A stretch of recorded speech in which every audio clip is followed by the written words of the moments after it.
Have you ever watched the Vatican's chimney during a papal election? Thousands of people crowd into St. Peter's Square. Millions more watch from around the world. All eyes are fixed on a simple metal chimney. And then it happens. Smoke. First black, then white. But why? Why is something as sacred and powerful as the election of the leader of over 1 billion Catholics around the world announced with smoke? To understand this, we have to take a journey, not just through religion, but through time. A journey through tradition, secrecy, and symbolism. A journey into the mysterious world of one of the oldest continuous institutions in the world, the Roman Catholic Church. Let's begin. When a pope dies or resigns, the Catholic Church begins what's called a conclave. The word conclave comes from the Latin cum clave, meaning with a key. Why? Because the cardinals, the highest-ranking bishops in the church, are literally locked inside the Vatican until they agree on who the next pope will be. But this wasn't always the way things worked. In the early centuries of Christianity, popes were chosen in a variety of ways, sometimes by local clergy, sometimes with the influence of Roman emperors, and sometimes, unfortunately, through politics, pressure, or even violence. It wasn't until the year 1274, during the Second Council of Lyon, that strict papal election rules were established. One of the main issues at the time was that the church would sometimes go months, even years without a pope, because the cardinals couldn't agree. To speed things up and reduce corruption, Pope Gregory X created the rules for the modern conclave. The cardinals would be locked away. No one could leave. No one could speak to the outside world. They would remain in prayer, fasting, and voting until one man received a 2/3 majority.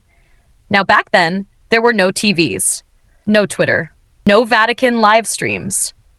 So how did the outside world know what was happening? They didn't. That's where the smoke comes in.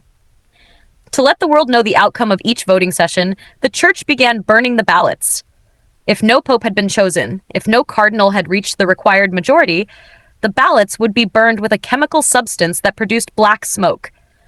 But if a new pope had been elected, the ballots would be burned in such a way that white smoke would rise from the chimney above the Sistine Chapel, a silent visual announcement to the world, Habemus Papam. We have a pope. But why smoke? Why not bells or a banner or just send someone out to make the announcement? Well, the answer is simple. Smoke is universal. It can be seen from a distance, from rooftops across the square. It's dramatic. It's ancient. And more importantly, it's biblical. In the Old Testament, smoke often symbolized God's presence. When Moses went up Mount Sinai, the Bible says the mountain was wrapped in smoke because God had descended on it. When Solomon dedicated the temple, a cloud, the glory of God, filled the house. Smoke is mystery. Smoke is holiness. Smoke rises upward, like prayer. It has no voice, yet it speaks volumes. The Vatican understood that, and so in the most solemn moment of Catholic leadership, they let smoke do the talking. Now here's something many people don't know. The color of the smoke isn't always clear. In fact, during past conclaves, people often got confused. Sometimes the black smoke looked gray. Sometimes the white smoke came out faint. So in 2005, the Vatican began using modern chemicals to make the color obvious.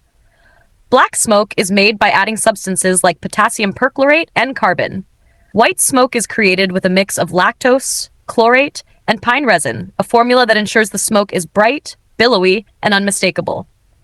Today, they even ring bells alongside the white smoke to eliminate any confusion. But still, it's the smoke that people wait for.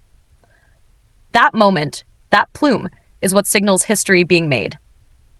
Let's talk about the mood inside the conclave.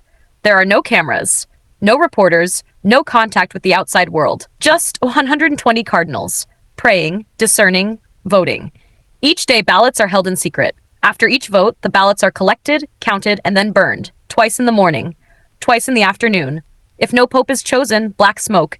If the decision is made, white. The moment is sacred. When the white smoke rises, bells begin to ring. People cry, flags wave.